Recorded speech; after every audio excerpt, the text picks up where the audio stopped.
Chapter 6, Women, a Sectoral Situationer. Learning Outcomes. At the end of this chapter, the students should be able to identify major areas where women are discriminated, explain why discrimination is unjust, describe the challenges women face in various sectors in the Philippines, and state existing institutional mechanisms that protect women against discrimination and violence. Sectoral Situationers. Gender permeates all aspects of society. This idea may be hard to imagine because oppression due to gender has been so normalized that even those who experience the brunt of this system see no wrong in it. The sectoral situationer below will give an overview of the condition of women both in the Philippines and around the globe in relation to oppression.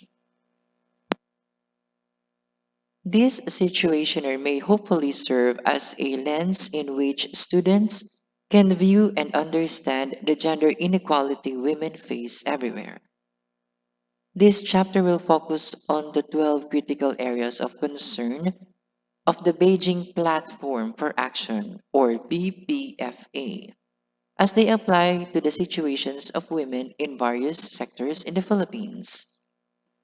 The developmental trust of the Beijing platform has inspired many agencies worldwide toward improving women's plight.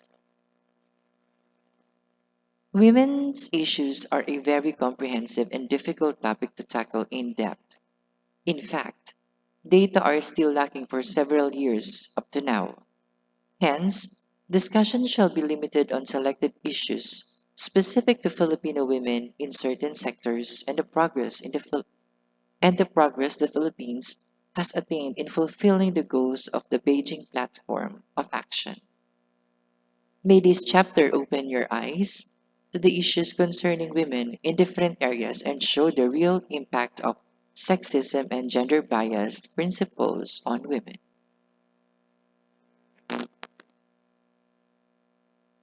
Women and the economy. Women and work. Work is often understood as livelihood. For a good reason, it is seen as a survival mechanism. For many as work provide for many as work provides money necessary to buy goods for a person to live. While both men and women have problems concerning work, women have specific labor issues related to their gender. Moreover, women's work is often invisibilized due to their socialized gender roles.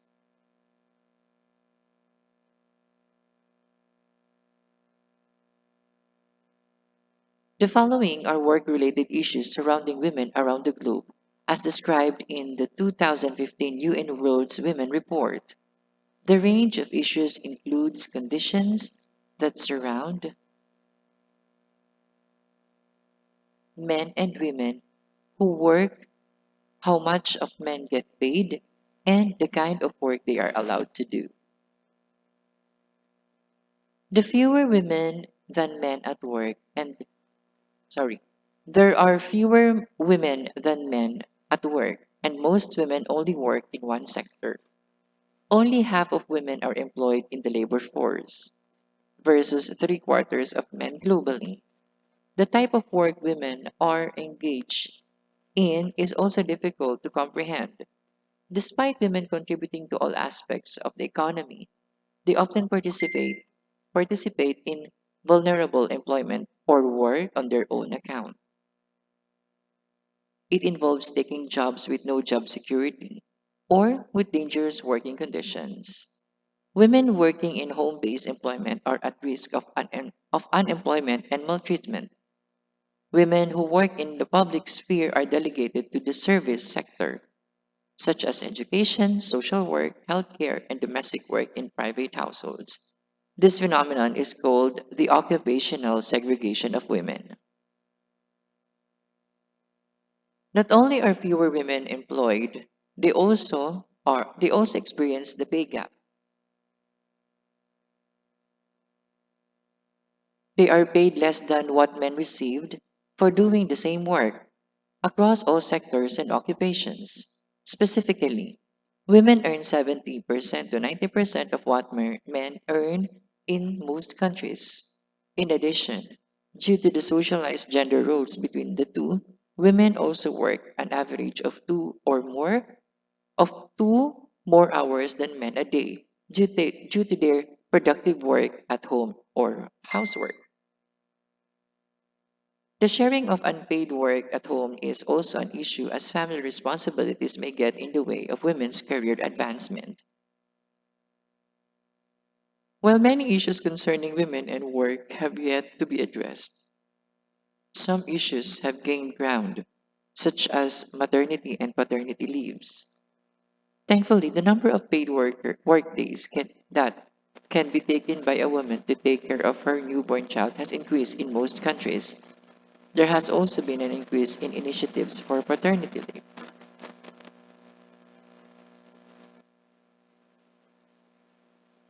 Women, work, and poverty in the Philippines. Women, as a social class, are the fifth poorest, as 15.6% of women are classified as poor in 2015. The Structural Adjustment Program has a negative impact on women living in poverty, as it affects the availability of work, the nature of one's work, and job security. The 2015 Beijing Platform for Action, or BPFA, plus 20 NGO report of the University of the Philippines Center for Women's Studies confirms that women still to face the same issues at work today as they did 10 years ago.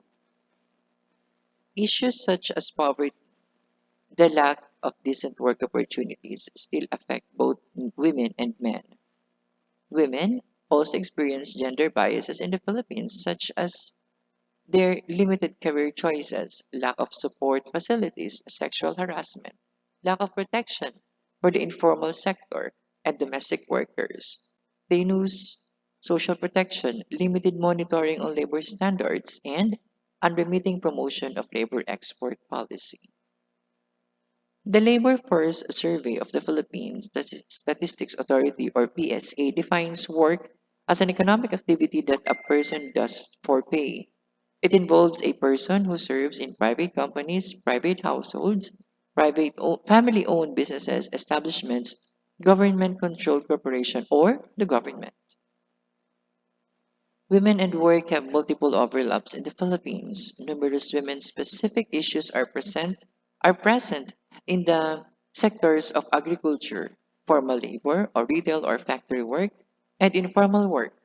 Women, overseas Filipino workers are also at high risk.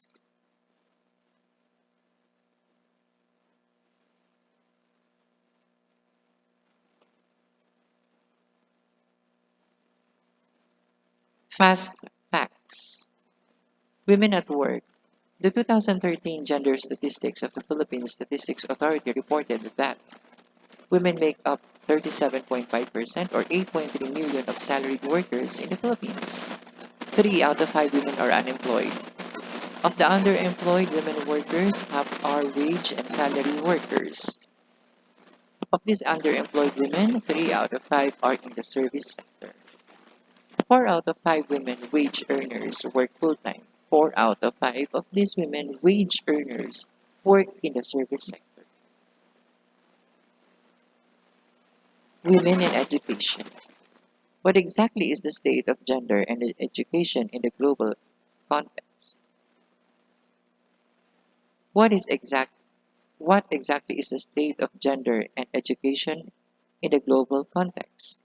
The 2015 report by the United Nations titled The World's Women 2015 Trends and Statistics gives a summary of gender issues in education. Gender parity in primary education is present not just in the Philippines but also in the rest of the world, with girls performing better than boys in some regions. However, for the countries that have not reached gender parity, girls are high risk for discrimination. More than three-fourths of the 58 million out-of-school children live in sub-Saharan Africa and Southern Asia, with half of the out-of-school girls coming from these regions. While gender parity has being achieved at the primary level, inequality still increases at higher levels of education. Generally, fewer students enroll in the secondary education than in primary education, and even so in tertiary education. However, an increase can be found in female participation in higher education. Issues in education involve Issues in education involve the gendered nature of certain specializations. Women may be underrepresented in STEM fields, science, technology, engineering, and mathematics. For both tertiary education and postgraduate studies, women are also underrepresented in areas that involve physical activity in vocational courses, such as manufacturing and construction. While illiteracy has been eradicated in most countries, 781 million people aged 15 and over still remain illiterate, with women making up to two-thirds of this statistic. The UN developed the Millennium Development Goals or MDGs for the year 2000 to year 2015. The MDGs comprise of 8 goals and 21 targets, each with associated indicators. The Philippine government committed itself to the Millennium Development Goal number 2, ensuring that 2015 that by 2015, children everywhere, boys and girls alike, will be able to complete a full course of primary schooling in and to goal number 3, target 3A, to eliminate gender disparity in primary and secondary education, preferably by 2005 and in all levels of education not later than 2015. Fast facts. Women and education. The Philippine Statistics Authority reported the following data on education. Literacy 2008. 68 million or 95.6% of Filipinos aged 10 years old and over are basically literate. Basic literacy is at 96.1 for women and 95.1 for men. Women have higher basic literacy and numerical skills than men. Specifically, 26 million women have basic literacy versus 25 million men.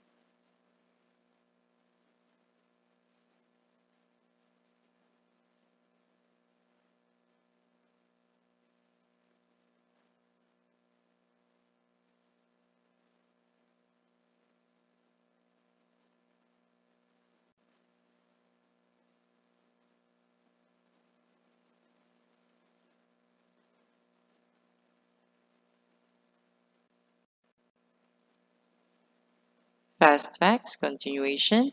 Functional literacy in terms of numerical statistics is at 25 million for women versus 24 million for men.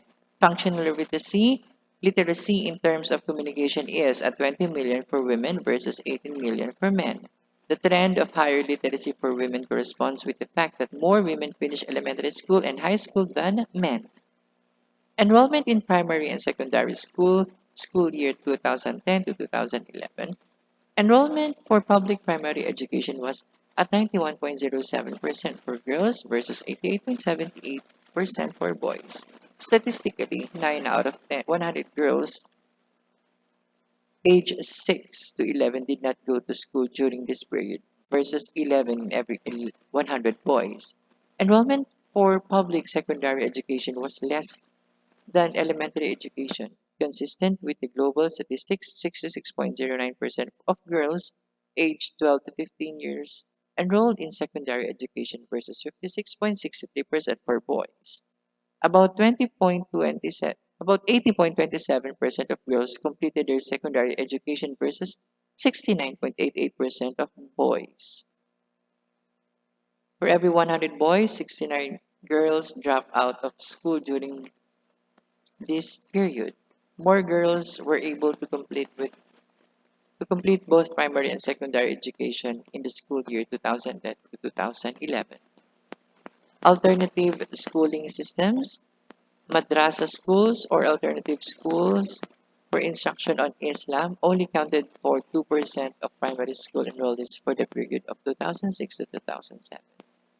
About 52.57% of enrollees were female, while 47.43% were male. Even less students enrolled in public secondary madrasa schools, with a total of 34,241 enrollees, 57.24% of which are women and 42.76% are men.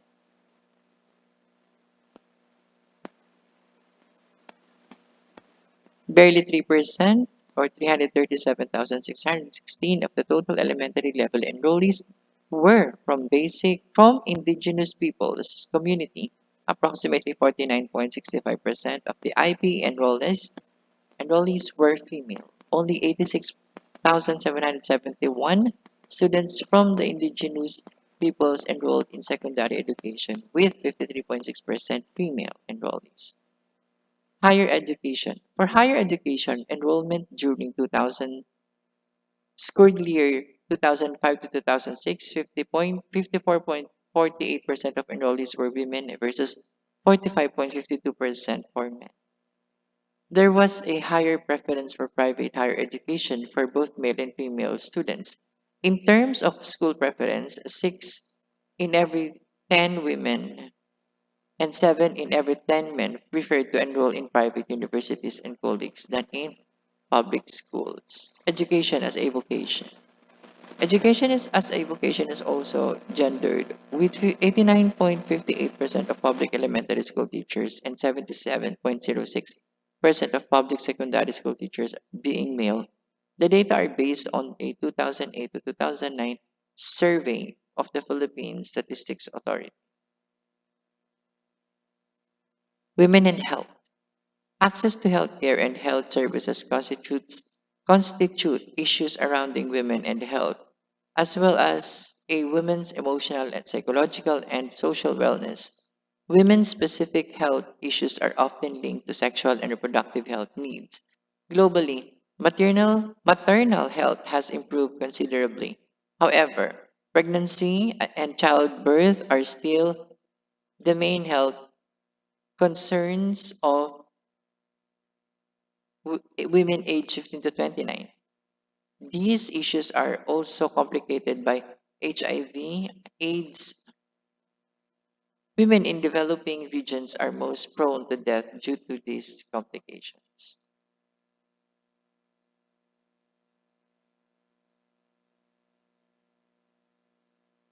The average life expectancy of women has risen to the age of 72 years, while it is 68 for men.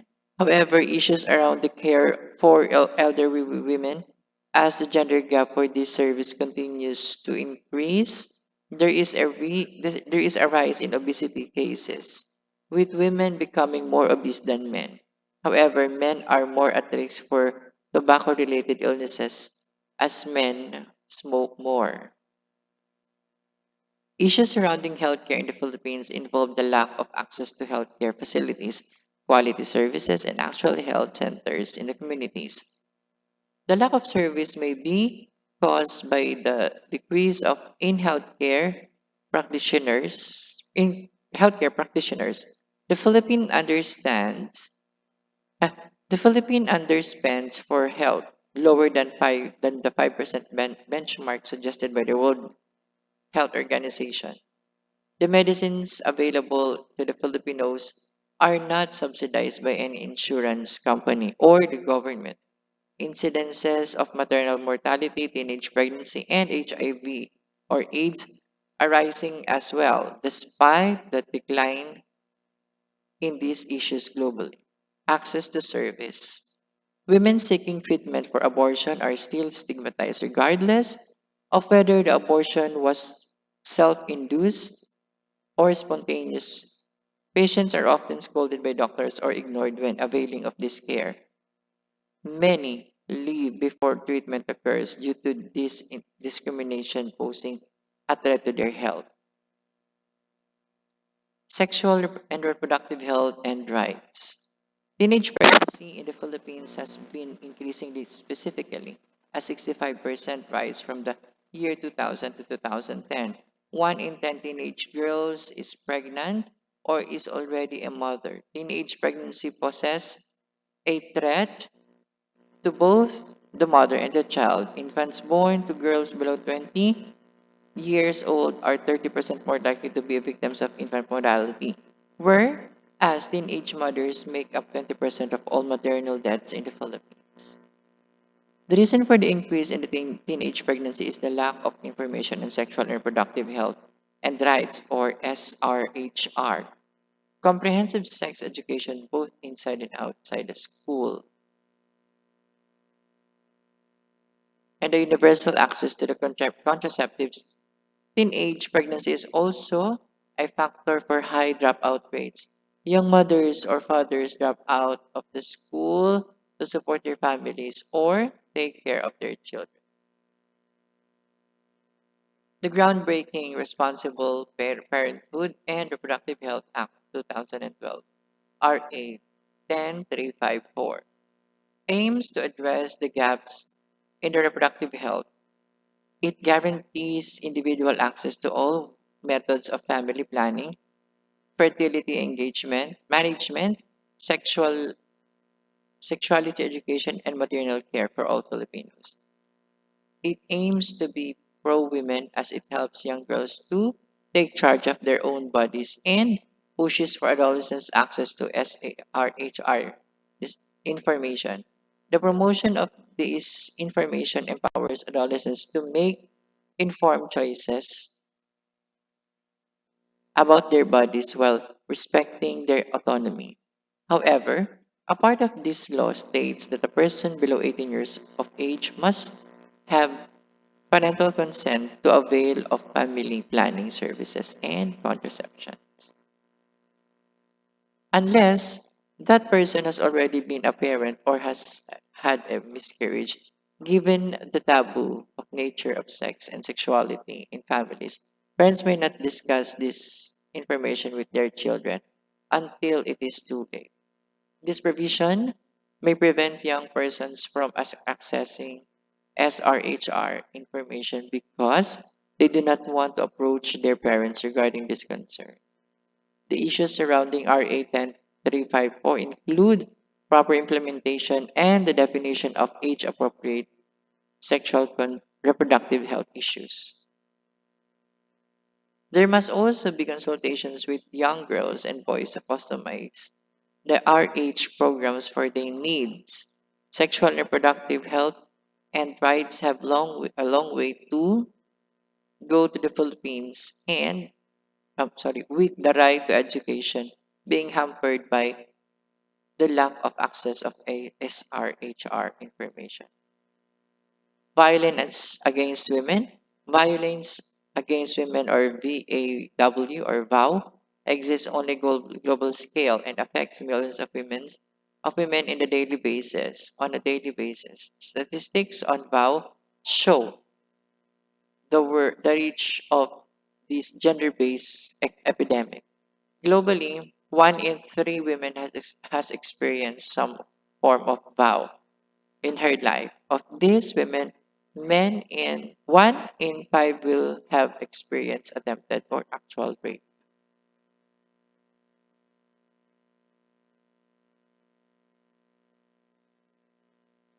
in her lifetime. Furthermore, half of these victims are made up of girls below the age of 16 worldwide. Up to 30% of women's first and sexual encounter is forced or non-consensual. Meanwhile, culture-specific violence such as bride burning, child brides, or female genital mutilation is still practiced despite its violation of the person's basic human rights. Specifically, 130 million girls actually have become more victims of a female genital mutilation, with 3 million girls at risk for displacement for this practice in Africa. Lastly, women make up 80% of the victims of human trafficking, show that women are quite prone to becoming victims of violence due to their sex.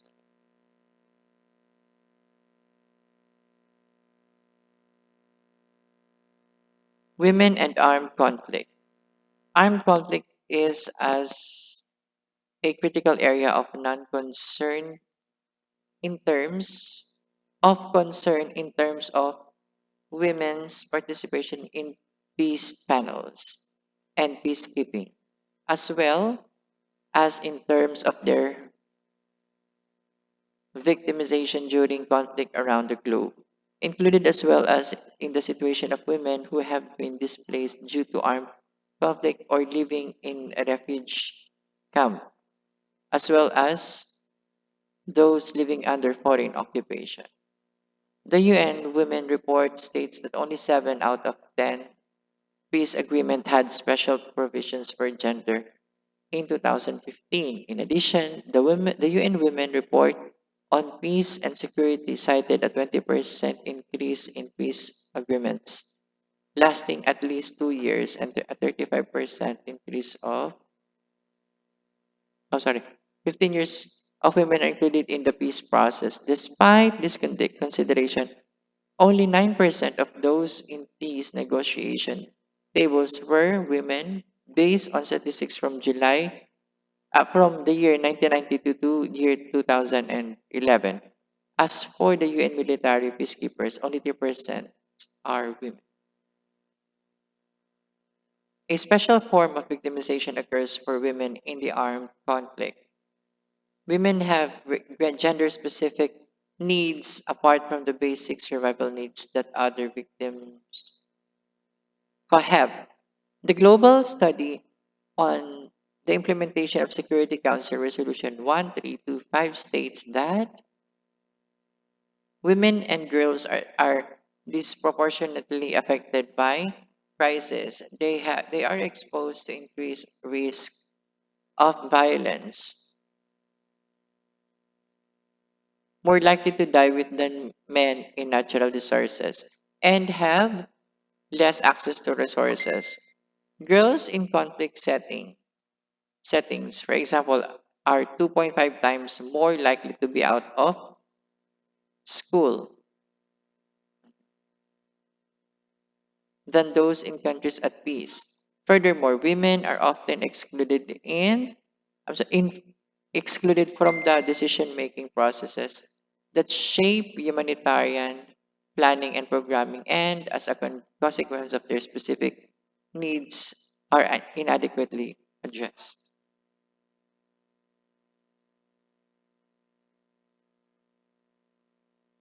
Due to women's socialized gender roles as the keepers of culture and bearers of a race, rape and sexual violence are seen as war tactics to instill fear in communities. Women in communities occupied by the armed forces or prone to harassment are made to enter domestic servitude. Many cases remain unreported because of the stigma that comes with sexual violence and because of the lack of awareness as to whom the case should be reported. Women's mobility is also affected and their access to employment is hampered due to displacement. Others who hope to find work outside of their camps become victims of forced prostitution and human trafficking. Support systems and responses for girls and women in current and former conflict affected areas are lacking. The long lasting conflict in Mindanao has displaced 240,000 people as of 2009. Rido or clan violence is, as well as military occupation, make indigenous Filipino women prone to harassment by women include subhuman evacuation conditions, forced recruitment into level camps, killings, abductions, physiological trauma, and hostage taking.